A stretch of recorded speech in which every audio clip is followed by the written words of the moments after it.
Hello and welcome. Jet Airways had been running on fumes for a couple of weeks, and finally it is announced today that its last flight will be taking off at 10:30 p.m.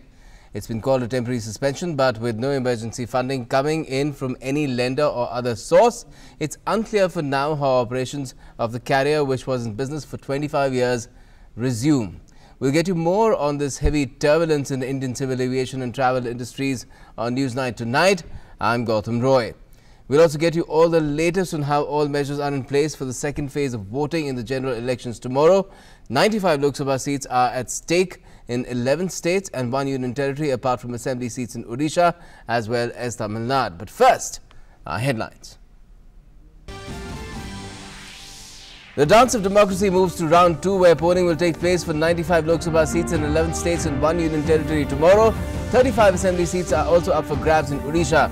Election Commission has put all arrangements in place to ensure incident-free and bumper polling.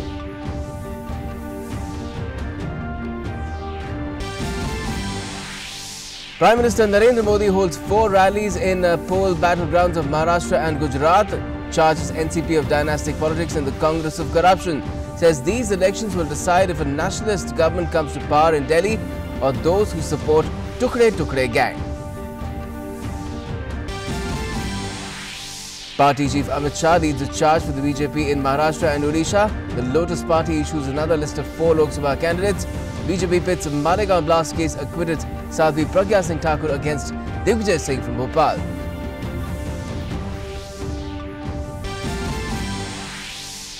Congress President Rahul Gandhi addresses 4 rallies in Kerala, says he's not come to make false promises but is committed to finding solutions to problems.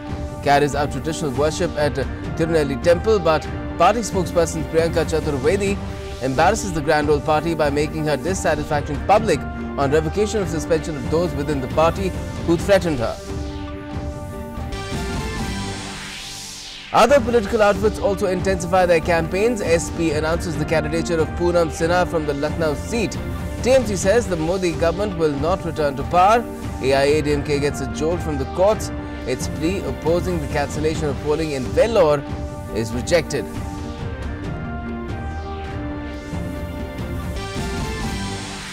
Nearly 50 lives lost in different parts of the country due to unseasonal rains and strong winds.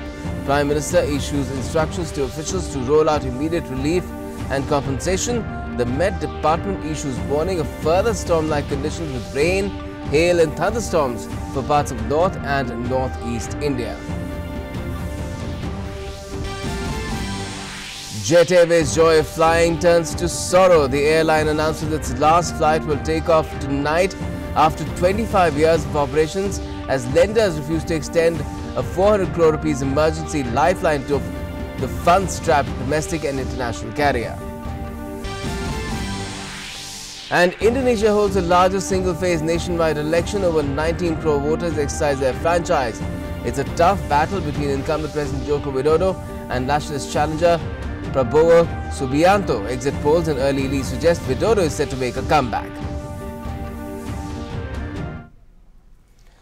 Well, first up, it's going to be decision time tomorrow for at least 95 seats, Lok Sabha seats rather, in 11 states and 1 union territory. Over 15 crore voters will decide the fate of nearly 1,600 candidates.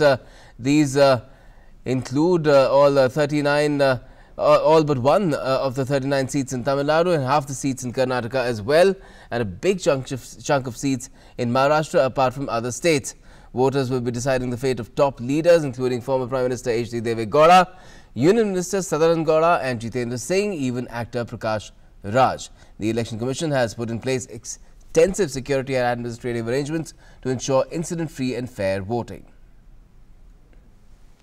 Images from 4 different corners of the country, making it evident that it's all set for the second phase of general elections tomorrow.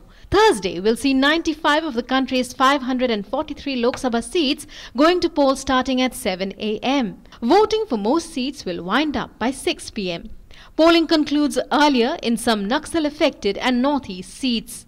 The 95 Lok Sabha seats going to polls in phase 2 are spread out over 11 states and 1 union territory. Over 15 crore voters will seal the fate of 1,596 candidates on these seats. Apart from 38 of the total of 39 seats in Tamil Nadu, this phase will see voting take place for 14 of 28 seats in Karnataka, 10 of 48 seats in Maharashtra, 8 of 80 seats in Uttar Pradesh, 5 of 40 in Bihar, 5 of 21 seats in Odisha, 5 of 14 in Assam, 3 of 11 in Chhattisgarh, 1 of 2 in Manipur and the lone seat in Puducherry. 35 of 147 seats in the Odisha Assembly are also polling in the same phase, and by-polls are also being held for 18 of 243 Assembly seats in Tamil Nadu.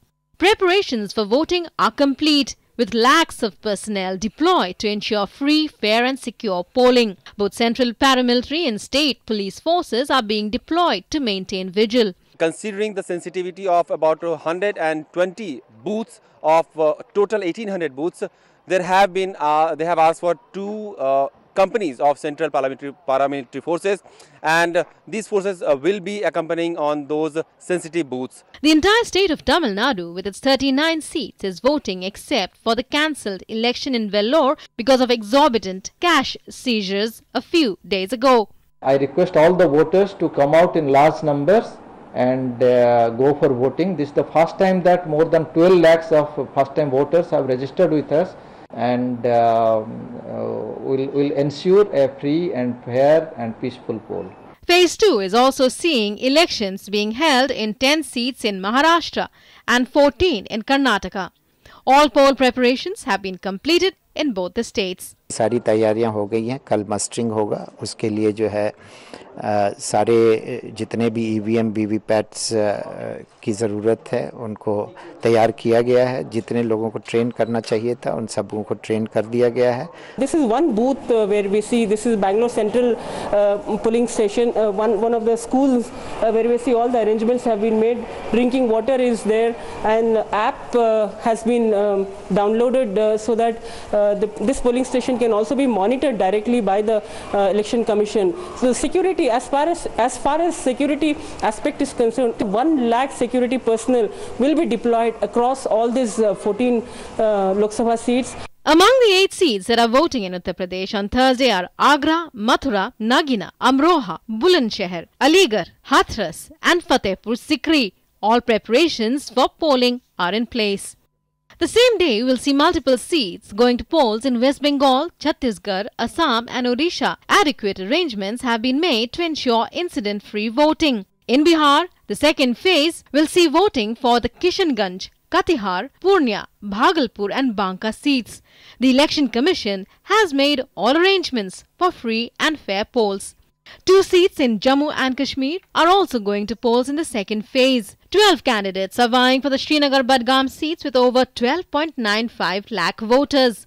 All arrangements are also in place for voting in the Udhampur seat. Concerned parties अपने sector magistrates concerned parties को लेकर अपनी निर्धारित location पे move कर रहे हैं. In case of the Northeast, voting is taking place for 1 seat in Manipur, where polling officials have been deployed to all far-flung areas. Voting was scheduled to be held for the Tripura East seat as well, but the Election Commission postponed the election for the 23rd of April owing to security concerns. Prominent candidates include former Prime Minister A.G. Devagowda, BJP leader and MOS in the PMO Jitendra Singh, Union Minister Sadanand Gowda, film actor and MP Hema Malini, former Union Minister Dayanidhi Maran, DMK leader Kanimori, former Maharashtra Chief Minister Ashok Chavan, former Home Minister Sushil Kumar Shinde, former Law Minister Veerappa Moily, UP Congress President Raj Babbar, former NCP co-founder Tariq Anwar, scam accused Karti Chidambaram, former JNK Chief Minister Dr. Farooq Abdullah, CPM MP Mohammad Salim, and BSP leader Danish Ali. Clearly, politicians and election officials have done their part for the second phase of general elections. It's now time for the election machinery, security and the voters to step up. With Bureau Inputs, News Night Desk, DD News. And that brings up our In Focus for the night. It's Mandate 2019, round 2 of a Mahapol battle tomorrow. And joining us in our studio is Shekhar Iyer, senior journalist, fairly well-known face here, especially for all the viewers of DD India. And also we're joined by our correspondents in the field. We have Mark Lin joining us from Bengaluru, Abhishek Jha from Sivaganga, that's in Tamil Nadu, and we have from inner Manipur, rather, the seat, Ajay Mishra. First, if I could come to you, Shekhar Iyer, what is your assessment in terms of how the first phase of polling has gone, where the turnout was slightly lesser compared to, if you compare it with 2014. What do you expect will happen as far as the second phase is concerned? Yeah, indeed, in some parts of states which were covered under the first phase, there was a dip in polling percentage. But I would expect the second phase, which is spread over both south and many parts of the west, I think the turnout should be very good. It has been a very intensive campaign, very aggressive campaign by leaders of all parties. We have seen the Prime Minister addressing several rallies. We have seen the Congress President Rahul Gandhi. So therefore, this is going to be a very hectic phase, and we are moving into actually now in the thick of the elections, in the sense after the first and the second. Now we have seen already the leaders have moved into the third phase, where more and more issues are coming. Candidates are being announced for the subsequent phases also. So therefore, this is really getting into the thick of things, and all parties are leaving, to use the old term, no stone unturned, I would say. All issues, personalities, candidates, everything, all that matters for victory is out there tomorrow. Right, certainly. Well, one of the key battleground states tomorrow, of course, is Tamil Nadu, not just because 38 of the 39 Lok Sabha seats are up for grabs. Vellore is another matter because of the cash seizures that we saw. And although even AIADMK challenged it in court today, its plea did not find agreement in court. Let me turn to Abhishek Jha, who's joining us from Sivaganga, which is a slightly different seat, isn't it, Abhishek? Because largely the battle there in Tamil Nadu being led by AIADMK coalition, with AIADMK leading in the front, and then it's the DMK as well, which is tied up with the Congress. But in Sivaganga, it is really the BJP and the Congress that are facing off, and the Congress's candidate is quite a notable, even controversial one. Gautam, there are at least 2 seats in Tamil Nadu where Congress and BJP are directly facing each other. In Kanyakumari, we have current minister also, Pon Radhakrishnan. On BJP ticket, he is fighting H. Vasantha Kumar. And in Shivaganga, we are having Congress on Congress ticket, Karthi Chidambaram, and H. Raja is contesting against him. Last election, when BJP, Congress, DMK, AIADMK, everybody went alone in this election. Then Shivaganga constituency had AIADMK member elected, R. Senthilrajan was elected, and his winning margin was almost 2 lakh votes over his DMK's rival, who stood second. H. Raja came on third spot, and Karthi Chidambaram was trailing by 30,000 votes, and he came on fourth spot. This time, when the coalition forces are trying to, ensure their own victories, so BJP is banking upon AIADMK's a huge base that it has had in 2014 election, and while H. Raja is hoping on that, Karthi Chidambaram is hoping on P. Chidambaram and his family's legacy that has had this constituency for many decades now. P. Chidambaram has been elected from this constituency for over almost 7 times. So this is something that they think that this belongs to them, and they will be able to ensure yet again a victory on this seat. While there has been some reports of dissatisfaction amongst the Congress workers that why Karthi Chidambaram was fielded again when he has already lost the ground in 2014 election. Meanwhile, there has been an exhaustive campaigning from the both sides, and also we were having interaction with the district election officer, and he said that this constituency is relatively calmer comparatively to other constituencies of Tamil Nadu, where money trailing, illegal practices and many corrupt practices has been reported and discovered. So however, they are taking no chance. There are almost 120 odd constituencies which have been marked in sensitive, and 2 companies of Central Paramilitary Forces have been called to ensure a free and fair election on these seats also. And let's hope that does happen. Things do go that way. But Shekhar, Sivaganga might be slightly different, but if you talk about the entire state, the big factor, of course, is how the absence of the regional stalwarts, them passing away, Jayalalitha and of course Karunanidhi on the other side, has perhaps forced both the AIA-DMK and the DMK to find national level partners as well, and that has completely changed the election scenario. And how likely are then we are then likely to see that what happened in 2014 is repeated? Perhaps that possibility is completely ruled out. Yeah, because the entire Tamil Nadu political scene has undergone a change.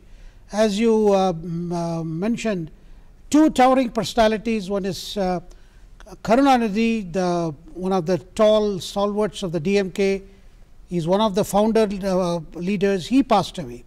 Before that, we saw Jayalalitha, who was Chief Minister, who won elections in 2016. She passed away in the December of 2016. Since then, the ADMK government there has been somehow managing, but plagued by internal dissensions. There was a split. You saw a splinter group headed by TTV Dinakaran. Which is why we're seeing by-elections also in 18 seats. And nephew of Shashikala. The Shashikala factor has personified in TTV Dinakaran. And Shashikala is serving a jail term on corruption charges. She was convicted by the Supreme Court. And then Edapadi took charge, and before that OPS, O Paneerselvam, who is today Deputy Chief Minister, had also rebelled, but they came together, got back the two leaf symbols. But as you mentioned, the first time there is a lot of focus not just on the Lok Sabha elections, 39 seats in Tamil Nadu, but also to 22 by-elections, in the sense by-elections for 22 assembly seats. And I think some are not taking place because of some court issues. I think 18. Yeah, 18 bus, and the rest will take place on May, probably on May 19th, if I remember. So therefore, this whole thing about what is the future of the ADMK government in the state, what is the future of the Chief Minister Edapadi Palaniswamy. Now, interestingly, in the absence of these two figures, both the alliances, the ADMK and DMK, the two main Dravidian parties, chose to go for an alliance. And that alliance, in which two national parties are playing a part, BJP is in the ADMK alliance and Congress is in the DMK alliance. And they have, and very interestingly, between DMK and ADMK, they are contesting 20 seats each, and they have left the rest to the allies. Yes. And interestingly, ADMK and DMK do not face each other more than 12 seats. So therefore, you can imagine that some of the strong seats of the respective parties are contested by DMK and ADMK, and the allies are fighting it out in other places. Correct. And the alliance has become important because of the way the caste politics of late has come to play in Tamil Nadu. So there are dominant castes which are backing the ADMK, there are other castes which are backing the DMK alliance. Right. So there is a lot of caste arithmetic. Of course, Prime Minister Modi has become a significant factor in these elections. Because in 2014, Modi ensured there was an alliance which was a third force, which fought the elections for under the banner of BJP, and that included DMDK, and you had the MDMK, and they wanted, they went to the, they had the poll plank of bringing Modi as Prime Minister. This time, it's an ADMK-led front in which BJP, he remains a central figure, and to a certain extent, and they are asking for a second term for the Prime Minister Modi in Tamil Nadu. Yes. Whereas DMK is out saying that all the problems of Tamil Nadu. DMK, Stalin was the only one who said that Rahul Gandhi should be Prime Minister candidate. But let's leave Tamil Nadu. Let me just complete. The opposition front is blaming everything that has happened in Tamil Nadu in the last few years on the centre. Okay. Let's now turn to Karnataka. Mark Lynn is joining us from Bengaluru. Bengaluru itself, a key battle there for the BJP. All the 3 seats there, the BJP has members in the outgoing parliament. But how is it panning out? Half the 28 seats in Karnataka at stake this second round of the general elections, Mark.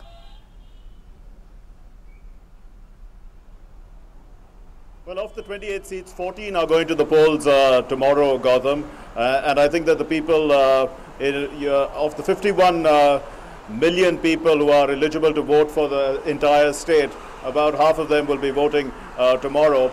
Of course, you did mention 3 important seats in Bangalore City, that is Bangalore North, Bangalore Central and Bangalore South. And of course, there is also Bangalore Rural. Now, of the 4 seats, 2 of them actually came into existence after delimitation in 2008. And one of them, that's the Bangalore Central seat, has been with the BJP ever since. And the Bangalore Rural seat has actually not been with the BJP at all. But the other 2 seats, which is the Bangalore North and the Bangalore South seat, have been with the BJP for the last few elections. In fact, the Bangalore South seat has been a non-Congress seat for a very long time. It has a very strong anti-Congress sentiment. And you know, even in the earlier days, it was the Janata Party that won in the Bangalore South seat until the late Anant Kumar won several times, 6 times in a row.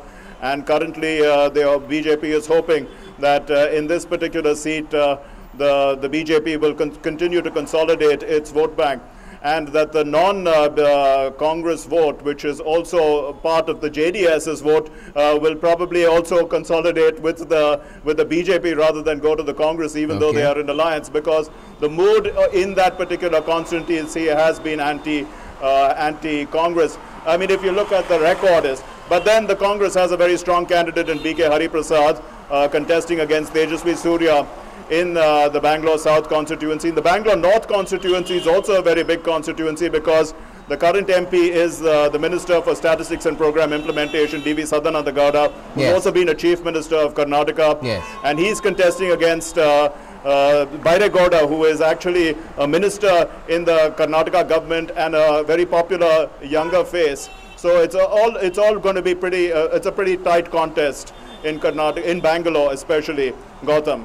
Well, yes, it's as urban as it gets in the country as far as Bangalore is concerned. But Shekhar, give us a wider perspective on Karnataka, because we've seen how things have gone as far as the coalition government of the JDS and the Congress is concerned.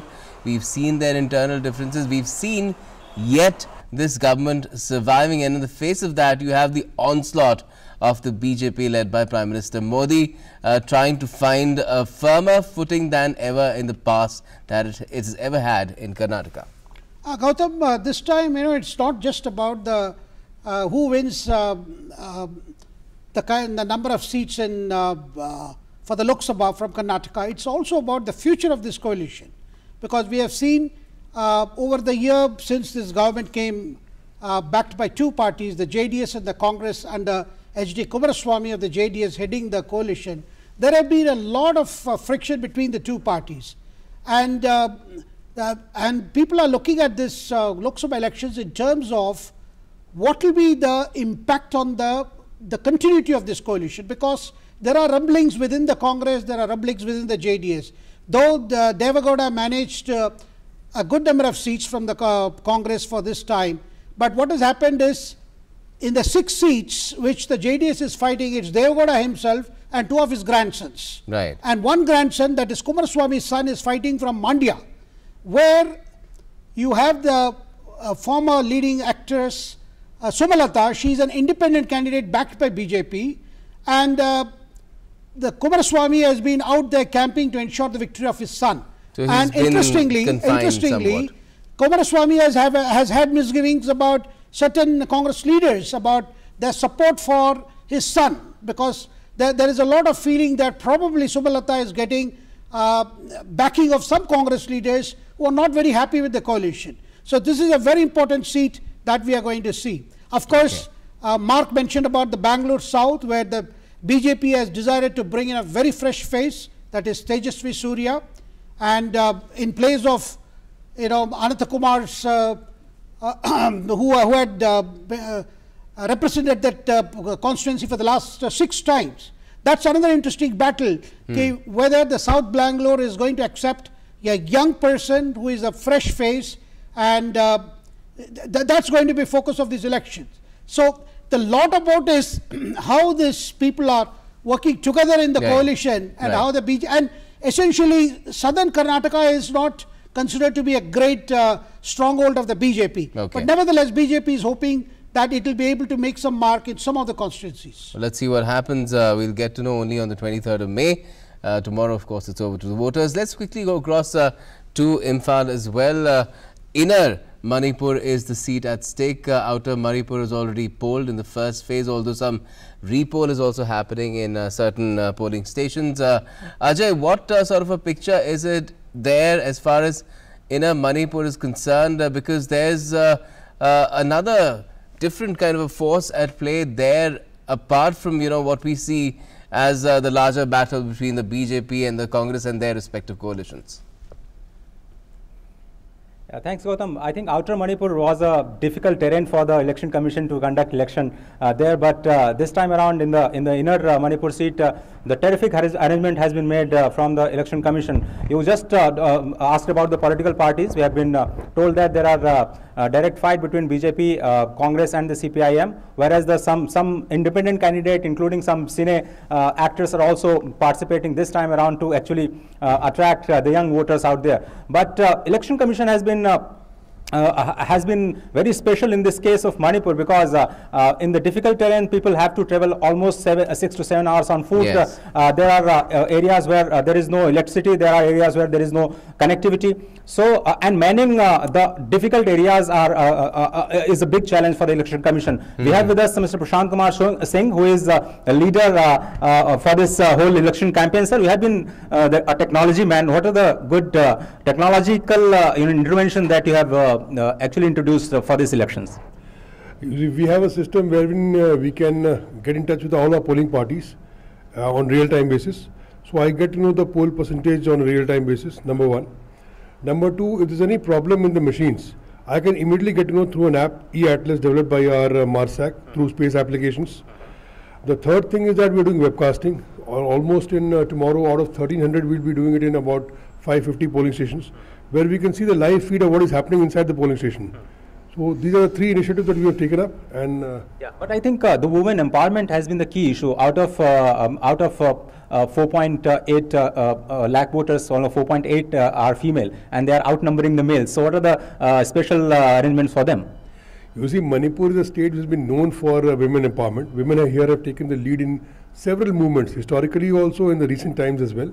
So we thought we might showcase this through our election process, and rightly so, we have taken a step that I think it's not done in anywhere in the country, but the entire assembly segment is going to be managed by women polling personnel in 2 segments. Yeah.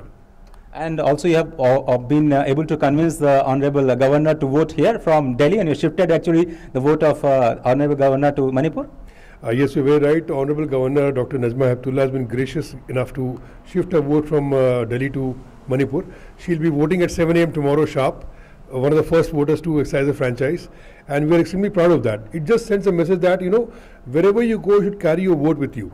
It's not that if you go out for studies or for some other purpose, if you're there for 2-3 years, take your vote along.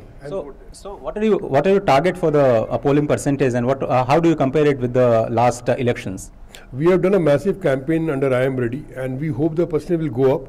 Last parliament election was close to 80%, and we expect to exceed that. In the outer, we have already had 84.2, so I'm pretty optimistic.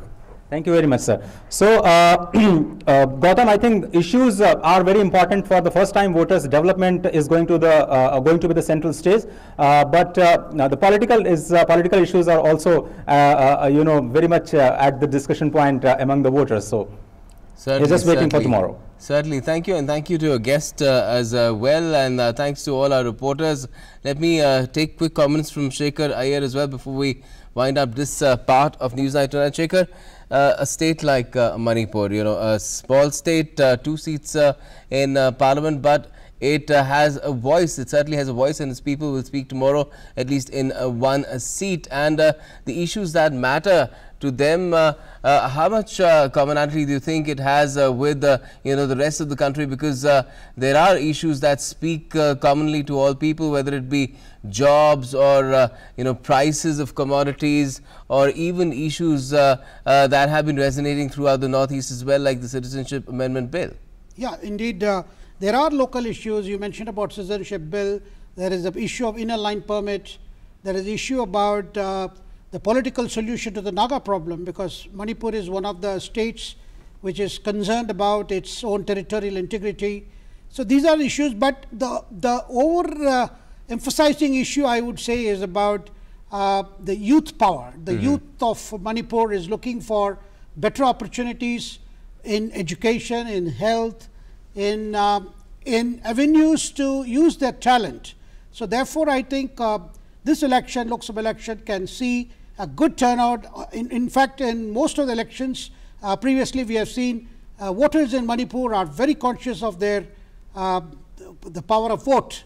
So therefore, I would expect a very good turnout in Manipur tomorrow. Yes, they have been breaking records in the past as well, and there's no reason to believe that that is still not possible further on tomorrow. And with that, we have completely out of time as far as this part of Newsnight is concerned, where we get to find out what could be in store tomorrow. We will, of course, keep tracking all the developments on polling day. There is round 2 tomorrow, starting very early in the morning, from 6 in the morning itself. 7 o'clock is when the polling starts, and we'll keep getting all the updates and taking you across to different parts of the country as well, as and when our reporters join us with updates on not just what percentage the polling has got to at which particular time, but all the latest developments as well. Here's hoping that the polling is incident-free, and there is a bumper turnout as well. The power is in the hands of the voters, over 15 crores of them, and all the best to them as well as us in our coverage. We're taking a quick break at this point. Stay tuned to Newsnight.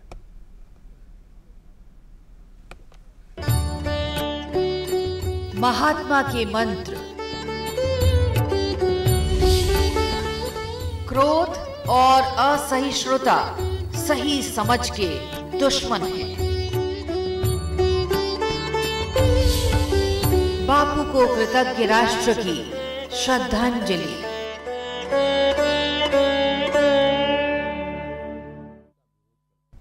Department of science and technology और प्रसार भारती दूरदर्शन अब लाए हैं DD science, 1 घंटा विज्ञान के नाम।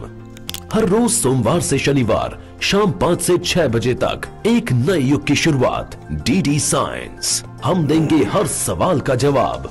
जी हां, हर सवाल का जवाब अब आपकी स्क्रीन पर।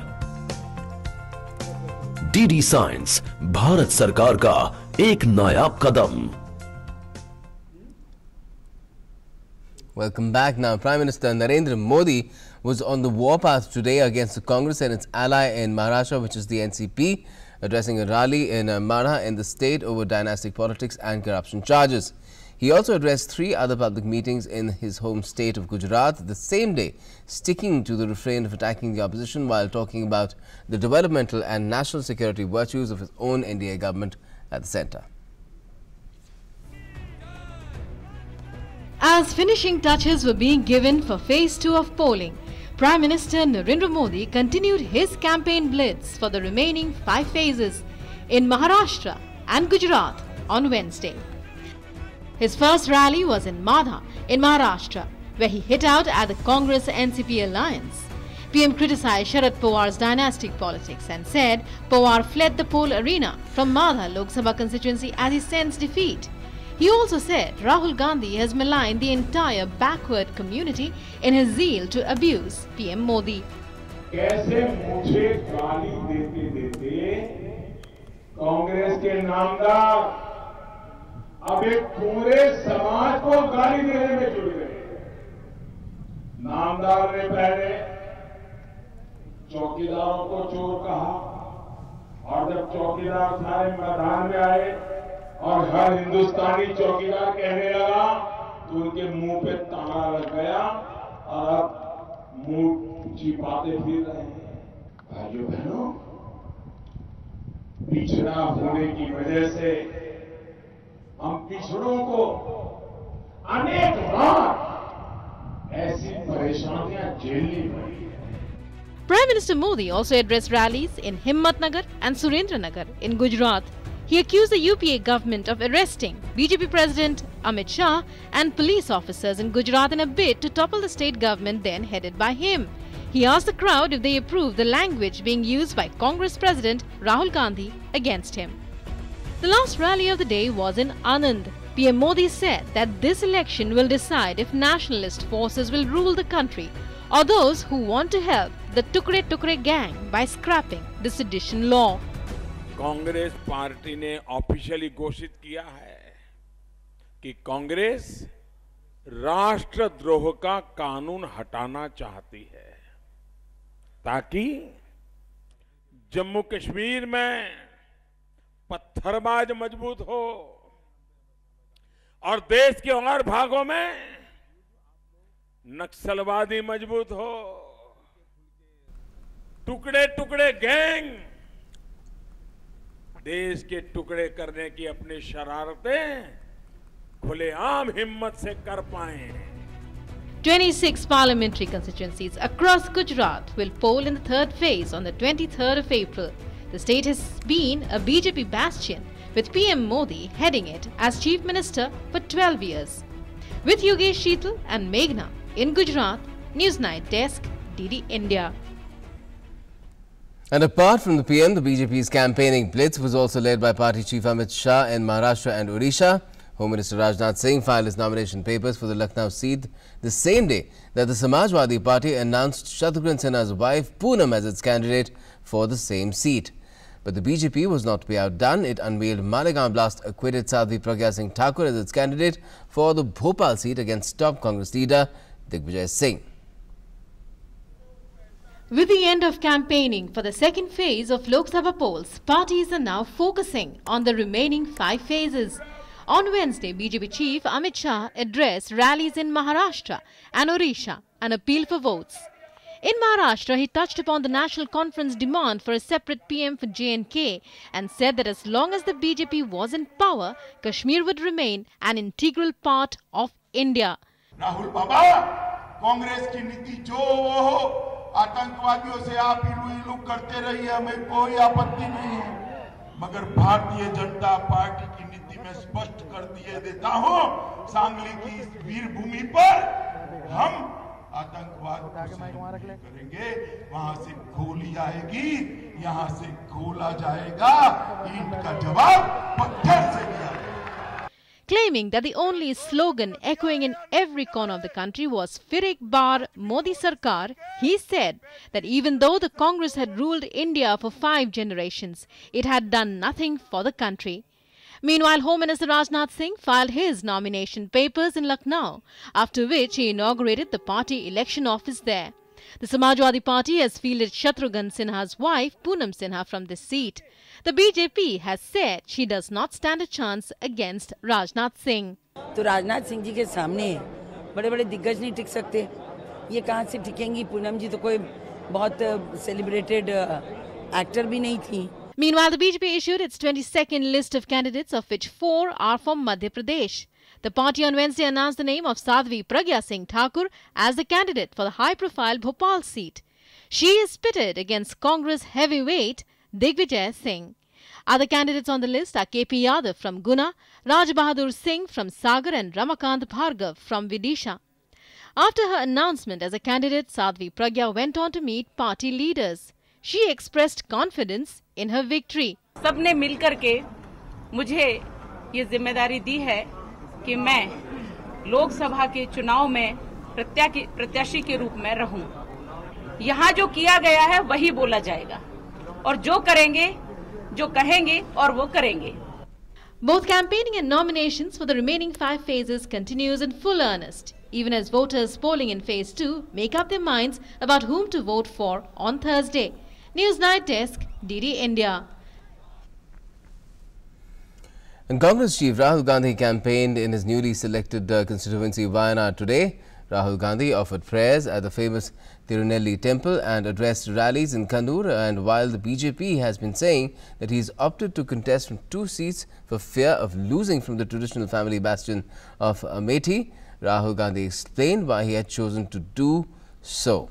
Meanwhile, Congress spokesperson, Priyanka Chaturvedi, has lashed out at the party, calling it a place where goons are allowed to thrive. Campaigning gained further momentum for the 3rd and 4th phases on Wednesday, as parties did their all to woo voters. Party leaders went out seeking votes for their candidates in rallies they addressed. Congress chief Rahul Gandhi campaigned in Kunnur and Sultan Batteri in Wayanad Lok Sabha constituency in Kerala. In Kannur, he said that the three major topics of debate in the present are economic backwardness, the agricultural crisis and corruption. He also explained why he was contesting from Wayanad. We are fighting the general election, and there are three issues that the nation is facing, and the election is basically being fought about these three issues. Number one is the destruction of the economy and the massive amount of unemployment, the large number of suicides that are taking place again because of neglect. I am confident that the Congress party and our alliance will do very well in the elections. To fight an election from South India, automatically I realized that Wayanad was the best place to fight from. Because it represents many different ideas, many different cultures. Before his rally, Rahul offered prayers at the Tirunelli temple. The temple, known as the Kashi of the South, is surrounded by high mountains and forests and is dedicated to Lord Vishnu. The Congress chief performed the Bali Tarpman ritual for his late father and forefathers. And even as Rahul was on the road, rebellion seems to be brewing in the Congress camp, as party spokesperson Priyanka Chaturvedi lashed out in a tweet. Deeply saddened that lumpen goons get preference in INC India over those who have given their sweat and blood. Having faced brickbats and abuse across the board for the party, but yet those who threaten me within the party getting away with it, not even a rap on their knuckles, is unfortunate. In Ahmedabad, Navjot Sidhu campaigned for the Congress and said that Rahul Gandhi has fulfilled all his promises to farmers. ये वही राहुल गांधी हैं जिन्होंने 3 state Madhya Pradesh में, राजस्थान में, छत्तीसगढ़ में कहा था कि किसानों का कर्जा 10 दिन के अंदर अंदर माफ कर दूंगा। तीनों स्टेट में सरकार बनी और 2 घंटे में 50 लाख किसानों का कर्जा माफ हुआ। मनमोहन सिंह जी ने 72,000 करोड़ किसानों का कर्जा माफ किया था। Meanwhile, in Lucknow, SP Chief Akhilesh Yadav announced Poonam Sinha as the party candidate for the prestigious seat and said that it was a decision arrived at after a lot of discussion. मैं स्वागत करना चाहता हूं आदरणीय श्रीमती पूनम सिन्हा जी का, जिन्होंने party की सदस्यता ली है। पार्टी के सभी साथी और बहुत सारे साथियों से राय लेकर के लखनऊ की प्रत्याशी श्रीमती पूनम सिन्हा होंगी। The TMC on its part is saying that people would be voting against the Modi government this time around. NDA won't come to power, so they continue with their political vendetta. What they did in Tamil Nadu, before that they did in UP, they did in Bengal, they did in so many Delhi, they did in so many Madhya Pradesh, so many other states. So this is desperation, this is political vendetta. In Mumbai, MNS workers took out a rally in support of Congress candidate Urmila Matondkar. All in all, campaigning is on full throttle as parties pull out all stops to woo voters. As the fates of thousands of candidates are sealed with each passing phase, all eyes are now on the 23rd of May when the mandate is revealed on counting day. News Night Desk, DD India. Rajasthan Chief Minister Ashok Gehlot joined the bandwagon of leaders making controversial statements by questioning the election of the president. Hitting back, the BJP slammed Ashok Gehlot for suggesting that President Ramnath Kovind became the first citizen of the country because he was a Dalit, saying it showed the anti-Dalit mindset of the Congress and demanded an apology from Ashok Gehlot.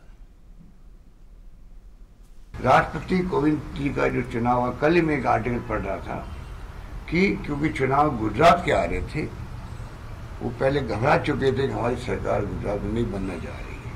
उन्होंने सलाह दी होगी, मेरा ऐसा मानना कि रामनाथ कोविंद जी को बनाया जातीय संविधान बैठाने के लिए।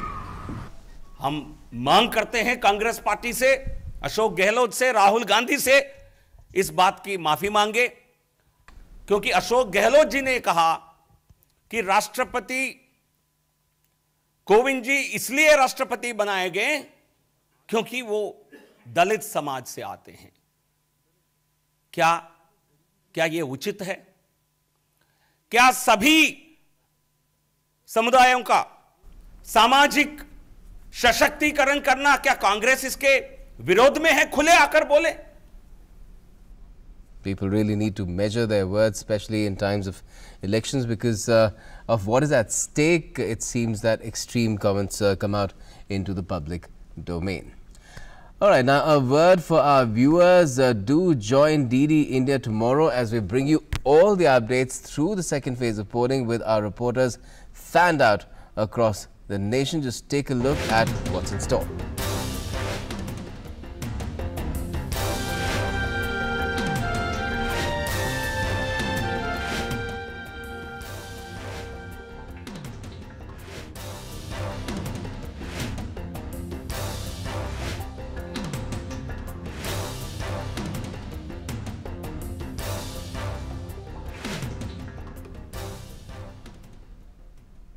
Well, moving away from elections, officials have pegged the death toll in the unseasonal storm and rains across the country since yesterday, around 50. Rains coupled with thunderstorm and lightning hit several parts of Rajasthan, Madhya Pradesh, Gujarat and Maharashtra overnight. Rajasthan witnessed the maximum casualties, with 21 people killed in rain-related incidents. Prime Minister Modi took to Twitter to express anguish over the loss of lives in the rains in Gujarat and to also announce relief. The weather conditions have changed over the course of past few days, and its effect can be felt far and wide, especially in the northern and the western parts of the country. Heavy rains and thunderstorm on Monday night and Tuesday in these parts of India has caused normal life to be affected a great deal. Prime Minister Modi has directed the officials to provide immediate relief to all the affected. आंधी तूफान में कई लोगों की मृत्यु हो गई। किसानों के फसलों का भी जो नुकसान हुआ है, उसकी भी जानकारी मुझे मिल रही है। मैंने अफसरों को निर्देश दिया है कि राज्य सरकारों से बात करके जल्द से जल्द हर संभव सहायता आम जन को पहुंचाई जाए। Prime Minister Modi expressed pain at the loss of lives. In a tweet message, the Prime Minister's office said, I quote, Prime Minister Modi has expressed grief at the loss of lives due to unseasonal rains and storms in Madhya Pradesh, Rajasthan, Manipur and various parts of the country. The government is doing its best to provide all possible assistance to those affected. The situation is being monitored closely.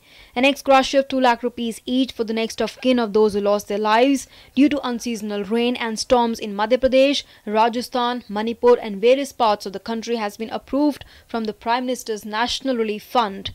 50,000 rupees each for the injured has also been approved.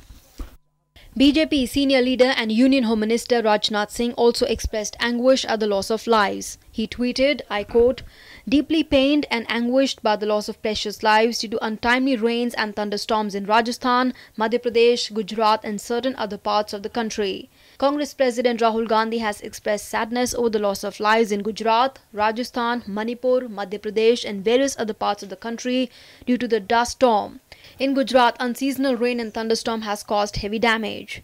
In Rajasthan too, thunderstorm has affected the normal life and most parts of the state have been affected by heavy rain. In Madhya Pradesh, it kept raining with gusty winds throughout the day on Tuesday. हमने जो pool वेड़ कर रखे थे गेहूं के, वो पूरे उड़ गए 4-4, 5-5 खेत और पेड़ पौधे टूट गए, तार टूट गए जगह जगह और जो बिजली के जो बड़े-बड़े जो पोल होते हैं वो गिर गए और टीन सेट जो डलवा रखी थी वो उड़ गई। तो बहुत नुकसान हुआ जमींदारों में हमारे। The Met Department has indicated weather conditions might deteriorate in Uttar Pradesh, Uttarakhand, Bihar and Jammu and Kashmir and appealed to people to remain safe during lightning. Temperature बढ़े हुए थे और जो intense western disturbance north west India में आया उसके कारण north west India के ज़्यादातर हिस्सों में कल काफ़ी एरियाओं में थंडर स्टॉर्म एक्टिविटी देखने को मिली। वहीं मध्य भारत में थंडर के साथ में कई जगह हेली स्टॉर्म भी हुए, स्क्वाल भी आए। और वहीं अगर रेन की बात करें जो स्लाइट थंडर के साथ होती है वो सारे ही पहाड़ी राज्यों में, यूपी में, मध्य भारत में, पूर्वी भारत में और पूर्वोत्तर भारत में ज़्यादातर जगह में छुटपुट बरसात देखने को मिली है। Unseasonal rain in Rajasthan, Gujarat, Madhya Pradesh and Uttar Pradesh has caused damage to the crops as well. The loss has been immense and the centre is providing all the necessary assistance. News Night Desk, DD India. And it's time to get you some more nationwide updates in our regional roundup. Urging all the countries to be united to fight terror, Vice President Venkaiah Naidu said that some people were indulging in terrorism to weaken the social fabric of the country and the world. Addressing a gathering at the Bhagwan Mahavir Janam Kalyanak Mahotsav, he said that people should propagate and practice peace as it was a prerequisite for progress. Madras High Court dismisses AIADMK's plea against Election Commission's decision on cancellation of polls in Vellore. Raids conducted at residence of AIADMK leader Devdas by Election Commission's flying squad at Madurai in Tamil Nadu. Meanwhile, raids conducted at former Chief Minister N.R. Rangaswamy's residence at Puducherry. In Andhra Pradesh, Election Commission has ordered repolling in 19 polling stations of 12 assembly constituencies of the state. Simultaneous polls for 60-seat assembly and 2 Lok Sabha seats in Arunachal Pradesh held on April 11th last in a single phase. Election Commission appoints former Bihar Chief Electoral Officer Ajay V. Nayak as Special Observer for West Bengal. Ajay Nayak has been directed to report to EC on a daily basis. In Jammu and Kashmir, terrorists attacked a CRPF camp in Tral. As per preliminary reports, terrorists hurled a grenade followed by heavy firing. And Mahavir Jayanti, the birth anniversary of the 24th and last Jayanti Tirthankar Lord Mahavir, is being celebrated across the country today. It's one of the most sacred days for those of the Jain faith. The followers of Lord Mahavir celebrate this festival by chanting prayers, offering prasad and participating in chariot processions. President Ramnath Kovind and Vice President M. Venkaiah Naidu have greeted the people on the occasion. Prime Minister Modi also shared his greetings.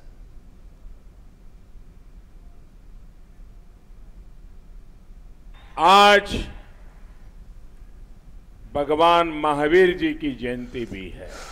मैं गुजरात के लोगों को, देश और दुनिया के लोगों को इस पावन दिन महावीर जयंती की बहुत बहुत शुभकामनाएं देता हूं। आज के वैश्विक वातावरण में भगवान महावीर के संदेश हमें शांति, प्रकृति और मानवीय प्रवृत्ति से जोड़ने की प्रेरणा देते हैं। Okay, ending speculation over the next course of action, the crumbling Jet Airways finally announced that it will temporarily suspend operations from tonight. The development has come after the State Bank of India-led consortium of lenders rejected the airline's plea for emergency funds. Jet Airways had asked lenders to release an interim fund of 400 crore rupees after its current operational fleet further shrunk to just 5 aircraft. In a series of tweets, the Ministry of Civil Aviation has spelled out the steps being taken to assist Jet Airways and its bereft passengers. It said that the bank-led resolution process is still underway and expected to end by the 10th of May. During this time, the ministry will support the resolution process within the existing legal and regulatory framework. DGCA and other regulators are monitoring the situation carefully to ensure that all existing rules regarding refunds, cancellations and alternate bookings are followed strictly. Any passenger complaints or issues should be promptly reported to #AirSeva portal or mobile app will be followed up immediately. Our overriding priority remains the safety, convenience and affordability of our aviation system. We're assisting airlines and airports to bring in capacity rapidly to ensure that fares remain stable and competitive. Secretary of the Ministry of Civil Aviation will be convening a meeting with airports and airlines tomorrow to coordinate and address any emerging issues on capacity, slots and passenger convenience.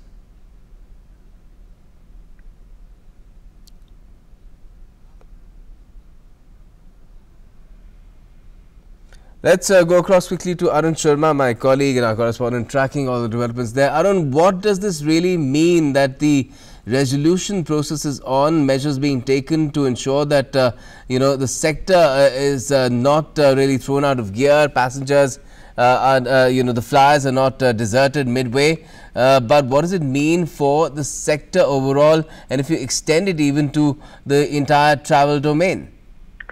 Well, if you try to understand that what exactly happened today, and if you try to analyze it, it's really an unfortunate day for the aviation sector.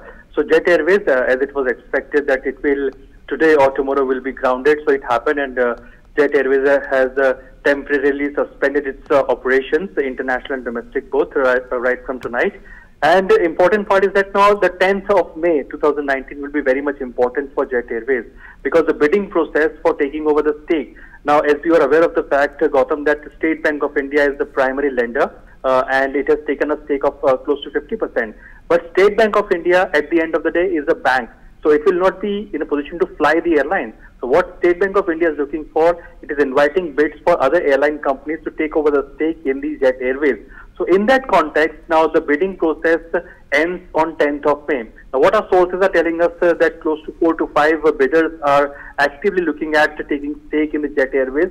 And Etihad, which is having a 24% stake in Jet Airways as of now, will also be looking to increase the stake. Well, that can be a possibility. So in that case, the funding can be given to Jet Airways, and that's the purpose that Jet Airways is looking for. Because as of now, Gautam, whatever flight that Jet Airways was conducting was whichever flight were operational, Jet Airways was only making losses in that flight. The operational cost of Jet Airways was very much high as compared to the revenue that it was earning from that aircraft. So looking at that fact now, tomorrow will be an important day, Gautam, because the Secretary of Civil Aviation will be having 2 important meetings. One with the airport people, and second with the airlines. Now, Civil Aviation Ministry and DGCS are both constantly monitoring the situation as far as the airfares are concerned. Because an airline which had 119 aircraft in 2018, it has suddenly collapsed from the aviation sector. So now you have prominent players like Vistara, SpiceJet, Indigo, AirAsia. So all these airlines will be flying in this sector. So now the airfare does not rise. That will be the prime focus on the concern of the ministry, and the passengers who have already booked to the Jet Airways. I think problems have been cropping up as far as airfare is concerned in certain sectors already, with spikes up to even 30%. But let's hope that tomorrow's meeting leads to some positive outcome, not just for the company, because the company, of course, it is tragic the way things have gone, but for flyers in general. Okay, now in a display of strength, Parisians have come out together to attend the Palm Sunday service at the iconic French cathedral, the Notre Dame. They sang hymns and paid their tributes to the cathedral, which was ravaged due to a massive fire on the 15th of April. And there are hopes now also, because of the kind of offers that have come through and the kind of salvaging that is also taking place at the spot, that the cathedral, the Notre Dame, will rise from the ashes like a phoenix. These are the first images of what's left after the raging fire in Notre Dame. This is what is left in the interiors of the 800-year-old cathedral. Fortunately, some priceless artworks and treasures were safely evacuated from the Notre Dame, including relics such as Christ's crown of thorns and French King Saint Louis' 13th century tunic. These will be shifted to Louvre Museum. The artworks have for now been moved to the city town hall. French President Emmanuel Macron has vowed to rebuild the cathedral. We are a people of builders. We have so much to rebuild. So yes, we will rebuild the Notre Dame Cathedral even more beautifully. And I want this to be done within 5 years. We can do it, and here again we will mobilize. The world came out in support with words of encouragement for Parisians. In solidarity with France, London's Westminster Abbey tolled bells at 17:43 local time, marking the moment when the massive fire erupted at Notre Dame. Bells also tolled at the University of Notre Dame in Indiana 50 times as a show of solidarity, a day after a fire tore through the similarly named cathedral in Paris. The university has also pledged to donate $100,000 to help the French cathedral's renovation. Pope Francis expressed his grief over the devastation and gratitude to the people who risked their lives to save it. Sono rimasto addolorato. To all Parisians and the entire French population, I am greatly affected with the fire at the Notre Dame Cathedral. Dear brothers and sisters, I was pained and I feel very close to you all. How much these people worked to save the cathedral. The thanks to all the church must be given. German Chancellor Angela Merkel and former First Lady of the US, Michelle Obama, also expressed grief over the incident. We have to believe in each other. We have to use these times to unite, because Notre Dame will be rebuilt. Yes, it will. You have been through worse, as so many of us have, so now is the time to be strong and have faith.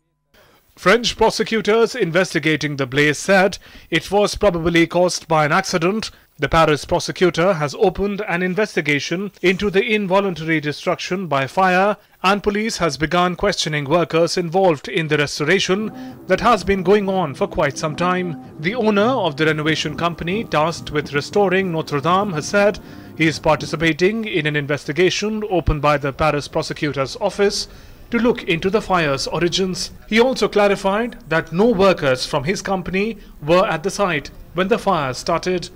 Bureau Report, DD India. Well, on the hopes of rebuilding there, that's what really is driving, well, not just France, but a lot of people across the world as far as Notre Dame is concerned. And that's all that we have for the moment in News Night tonight on DD India, but all the updates will follow as well. Stay tuned, especially starting tomorrow 7 a.m. when the polling starts in the second round of the general elections.